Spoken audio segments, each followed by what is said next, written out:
What do you think of when you hear the phrase white supremacy? What does it make you think? What does it make you feel? Do you see images of cross burnings and lynchings? Do you hear the hurling of racial slurs and racial epithets? Do you think about, say, the uptick in hate crimes that have been occurring in the United States of America? Or maybe you might appropriately think about the insurrection that took place on January the 6th at the United States Capitol. All of these would make sense, right? All of these are fair game. And I think those are white supremacy. But I want to invite you to think about white supremacy differently.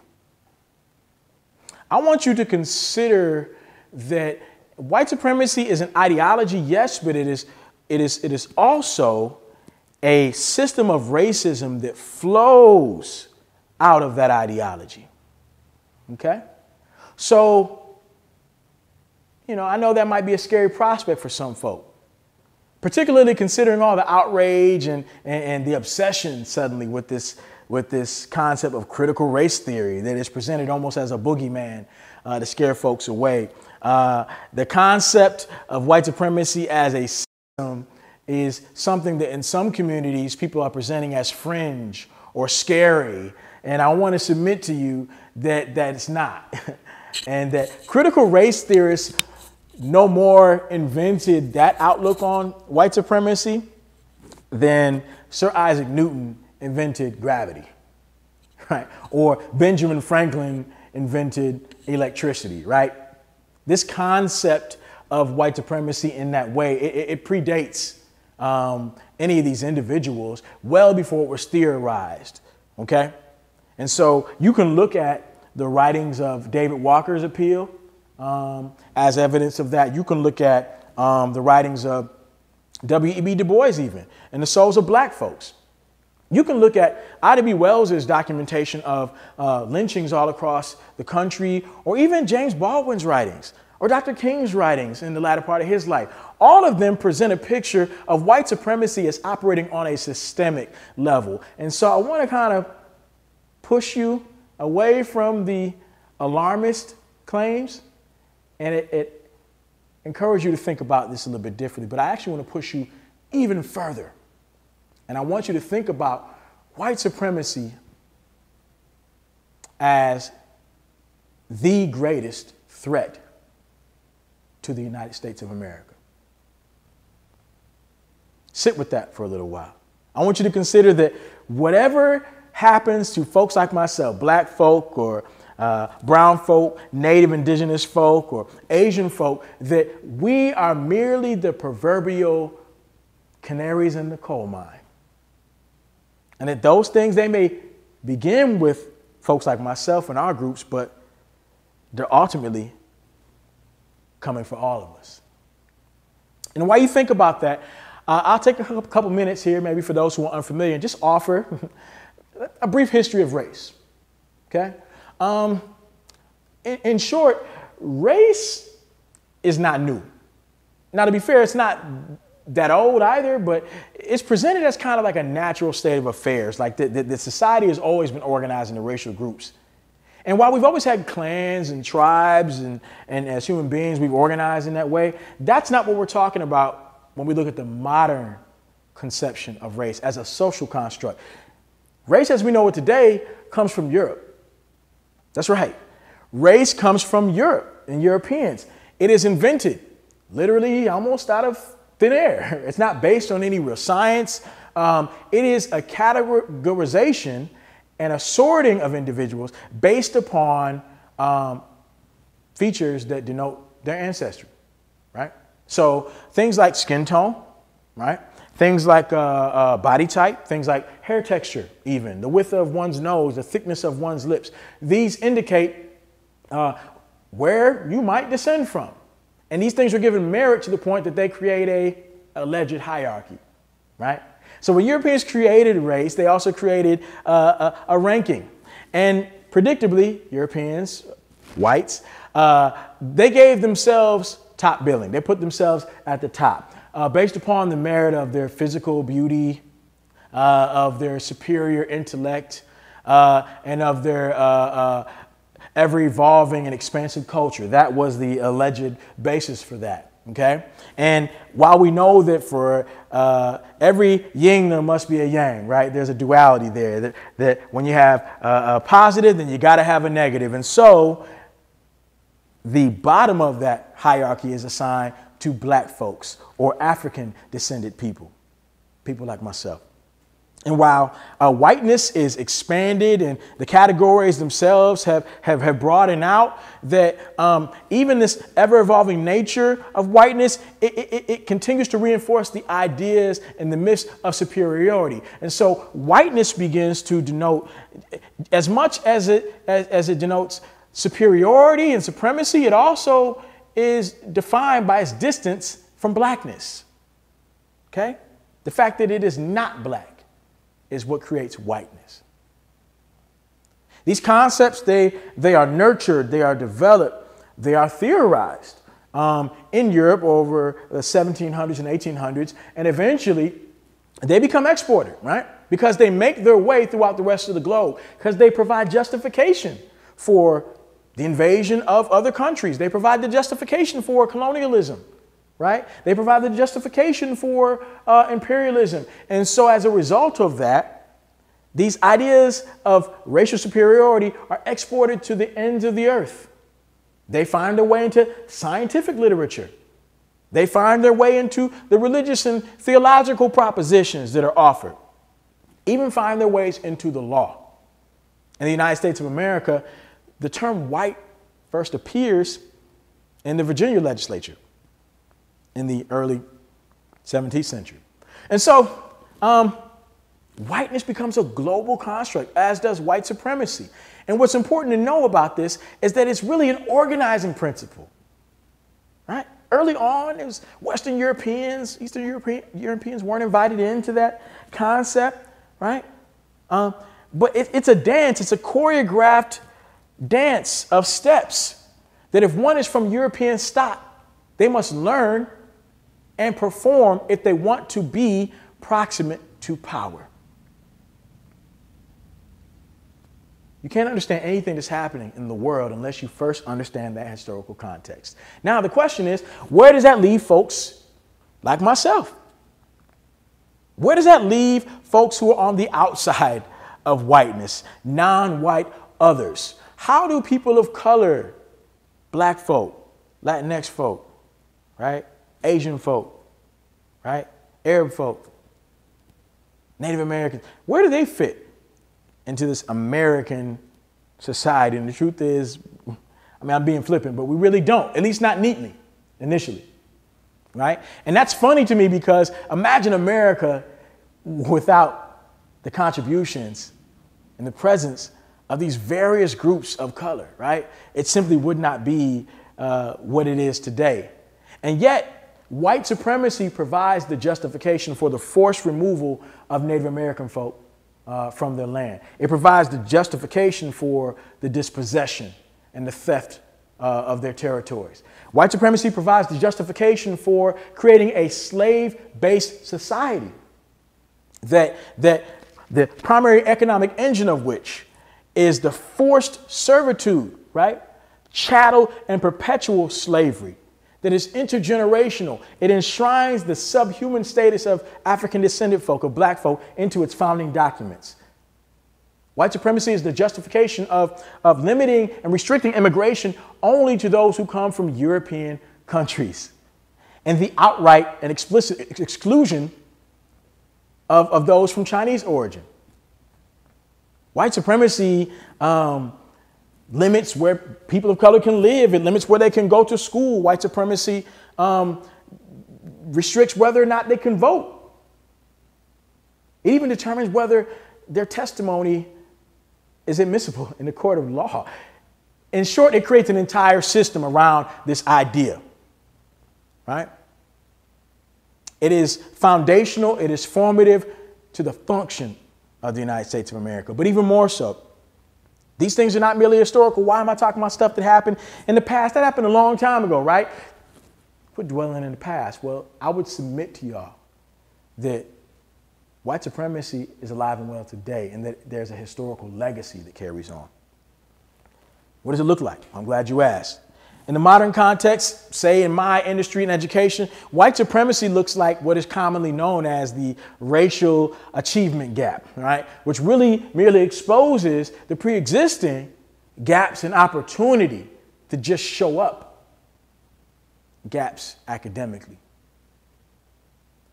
White supremacy shows up in our healthcare sector. We see it with the COVID epidemic, but even beyond that, we see it in a whole stretch of different areas. So everywhere from the maternal birth outcomes for black women and women of color on to how much pain medication someone is given in the emergency room. Race is a huge influence on things such as that. We see it in the criminal justice system. It influences everything about our encounters with police, both how we're policed, who's arrested, how we get sentenced, as well as who disproportionately dies at the hands of law enforcement. And even housing, right? Even, the economy, as it were. We suffer from the housing crash in the early 2000s. That was due in part because black and brown people were being targeted with subprime mortgages, even when they qualified, y'all, for prime mortgages by comparison to their white counterparts. So the collapse of the economy was facilitated by white supremacy. All of these things are modern manifestations. And I want to pause here because I realize that for some that this might be kind of overwhelming, right? This might be a lot to conceive. Right? It's unfathomable for some people, I'm sure, that that so much of our lives, right, would be governed by this idea called race, right? That identity would be wrapped up and so many things would orbit around this thing. And, why does everything have to be about race, they say? I get asked that question a lot. And the truth of the matter is this. In short, it really always has been, to some extent, right? Just to keep score, race was created by Europeans. It was exported throughout the ends of the earth, right? Where whole societies were propped up and every aspect of life was racialized. And so then to ask people of color who are on the receiving end of this arrangement why everything has to be about race is, quite frankly, that's gaslighting. It's a question that should not be directed to us and probably is more appropriately asked to, well, white people. Why does everything have to be about race? Be that as it may, I mean, if there are intended victims of white supremacy, you could argue that it's most certainly people of color. But the irony is, if there are unintended victims, it's actually white people. Turns out that white supremacy is actually not any good for anybody, that it actually hurts everybody in the long run, as it were. Who would have thunk it, right? There is an aversion oftentimes to policies that would actually benefit white people as well, but because the perception is that they would help people of color, this has influenced a lot of people's political leanings and their positioning. We have the blessing of really good social science being done right now. So researchers and scholars like Martin Gillens have discovered that, for policies that would typically be labeled, quote unquote, progressive, they would expand the social safety net. They would raise the minimum wage. They would create Medicare for all. That for a lot of white Americans, their opposition to those policies is not really as much partisanship or even a fiscal conservatism as much as it is about the perception of who might benefit. In other words, it is a politics of harm. It is completely based upon and influenced by who we think might be hurt rather than what might heal us. That's just how crazy it is. So never mind the fact that white folk categorically are the majority of folks who are on the rolls of welfare, right? Never mind the fact that white folk are numerically the majority of those living beneath the poverty line in America, that many white folk will still oppose policies that might benefit them because they don't hurt people of color enough. You know, that's a dangerous way to engage, right? And it's not economic anxiety as much as it is a game of keep away, right? The author, Joe Bagent, who wrote the book Deer Hunting with Jesus, in that text, he talks about how in his hometown in Appalachia and Virginia, how the folks that he grew up with, we're talking about working class white folk, we're talking about really hard scrabble, often poor white folk, how their governing philosophy for voting and endorsing things that are actually against their own economic interests is that, well, at least I ain't black. What a way to carry on, right? And that just really exposes the self-cannibalizing nature of this investment in white supremacy. And I keep thinking to myself when I read things and I hear things like this, like, well, who's talking to the white folks and letting them know that this investment in the idea of white supremacy, that you somehow share this connection with folks who are wildly wealthy and frankly don't really care about you, that you are a part of that family, and that you, by supporting folks and showing racial solidarity, are benefiting at all, right? By supporting things that are against your own economic interests. Who is telling them that, you know, and being radically honest in the way that Malcolm X would talk to black folks on the street corners of Harlem and saying, you know, you've been hoodwinked, bamboozled, led astray, run amok. Who is talking to the white folks and letting them know that in the grand scheme, the belief and the investment in white supremacy is a hustle? It's a racket. It's an absolute scam, and they're being taken and being harmed as a result of it. Truth of the matter is there are figures who have come about who've attempted to do this sort of organizing. You know, one can't help but mention Fred Hampton, the chairman of the Illinois Black Panther Party in the 1960s. Fred Hampton in the inner cities of Chicago was organizing the Black Panthers in tandem with young Puerto Ricans like the Young Lords, former gangs who were now becoming politicized, and poor whites who were living in inner city Chicago, suffering and living in squalor, who had themselves been displaced from their Appalachian coal mining communities and dropped off in inner city America. They were suffering at the hands of police brutality, bum landlords, and just systemic mistreatment. Fred helped them to see that, as he's famously quoted as saying, we don't fight racism with racism, we fight racism with solidarity. He illuminated the alignment between the self-interest of these poor Southern rural white folk and the experiences they had with that of folks of color and the oppression that they were experiencing. And he drew a through line, and he began to organize them in an anti-racist way to form solidarity. And I wonder where those sort of movements have gone and what has happened to those rainbow coalitions that Fred Hampton seeded and created. Dr. Martin Luther King, very similarly, after taking a trip to rural Appalachia and seeing the abject poverty they were living in, organized a poor people's campaign, because he saw and expanded the vision of civil rights as not just racial justice, but also a matter of economic justice as well. Now, both of these individuals were assassinated. And so if anything would indicate the true threat to the status quo, it should be the fact that they were both murdered. You know, violence is often a response when we try to resist white supremacy. And as I think about what happened on January the 6th, I can't help but bring the alarm and say that, you know, if we don't get a handle on this, we will lose our democracy. This experiment, it's over if we don't confront it head on.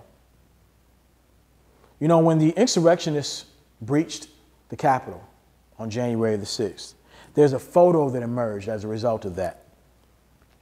And it's of a man carrying a Confederate battle flag. And he's seen in the rotunda of the Capitol. And as he holds this flag, you can see in the background a picture, a portrait of a white man, older guy, and that individual seemingly overlooking the insurrection in pride is none other than John C. Calhoun, former U.S. Senator from South Carolina, a rabid pro-slavery advocate and the intellectual architect of what we would now consider minority rule. See, Nancy McLean in her book, Democracy in Chains, gives credit to John C. Calhoun as being the progenitor of this idea that, you know, his wildly extremist policies, once they become so unpopular that they no longer appeal to the majority of Americans, that in a democracy where majority rule is how we govern, that the way that you transition is you simply shrink the voting populace. You operate against the will of the majority. And so for John C. Calhoun, this notion of minority rule became the way that individuals should govern. John C. Calhoun is credited with planting the seed that has grown into the far right-wing extremist movement that we see today as manifested in the insurrection on January the 6th. And so you cannot begin to understand where we are, the social political time of day, unless you understand that context. These are not outliers. They're actually microcosms of what is to come. Stephen V. Miller, a researcher from Clemson, produced an article in 2018. And as a political scientist, he looked at the support for democracy amongst white Americans.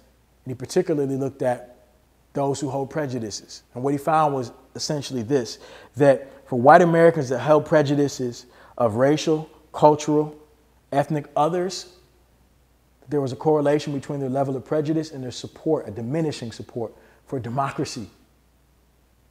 Think about that.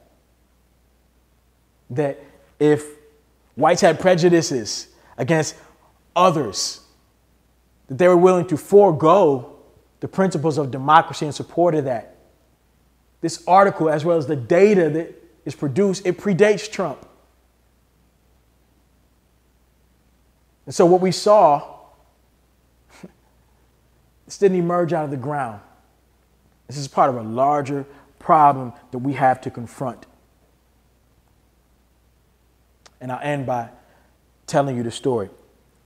I'm a teacher by trade, and I remember going in 2012 on a trip to New York City for some professional development with some of my colleagues. And in our spare time, we hopped on a train and we went out to a neighborhood called Astoria in Queens, New York. This is a historic Italian-American neighborhood, and we were going out to get some cannolis. Somebody had recommended that they were really good out there. And we stopped off in a family-owned bakery, and as we were getting ready to place our orders, kind of looking through the glass, we heard a loud commotion outside. Nobody knew what was going on. We heard screams and yells and horns blasting. We're like, what on earth is going on? And so, we turned around and went outside, rushed, and we went out there. What we saw was a whole line of cars and people flooding the sidewalk, screaming and yelling and cheering. Folks were standing on top of cars, hanging out the windows of cars, waving big Italian flags. And what we didn't know was at that moment we were in there getting ready to place our order, the Italian national team had just secured a victory over Germany in the 2012 UEFA Euro Championship. And they moved on to the championship game where they would face Spain. And so it was a huge upset. And so really what they were doing is they were celebrating their mother country. They were celebrating and demonstrating pride in their heritage and in their lineage and in their ancestry. And so, the horns blaring and the euphoria, the screams and the yells, and even the guy who owned the bakery, he came out while we were standing out there and hung up an Italian flag. And I got to tell you, on a real level, I felt that. It sent a chill down my spine. I could relate, even if I wasn't part of that community, but I had to stop and ask myself the question, how is it that I can vicariously feel the sense of pride and I can respect and appreciate the celebration of these folks as they affirm their culture, as they affirm their identity in an outward expression of joy and celebration and not feel that my own identity is threatened? How can I exist in this environment when I'm obviously not Italian and sense that? And it dawned on me it's because I'm a human. I'm a human being, and somebody elevating, celebrating their identity, standing firm on who they are doesn't threaten me and mine. And so I say that to say this. The inability to live at peace with people who don't look like you, who are different than you, who speak different languages than you, who worship different than you, who have a different ancestry than you, the inability to live at peace with folks like that is not a mark of civilization. In fact, it makes you dysfunctional. And it will render our country dysfunctional. White supremacy is going to destroy America as we know it. But if we are to be this multi-racial democracy that we hold ourselves out to be, despite our white supremacist foundations, then that begins by us ending white supremacy. And that starts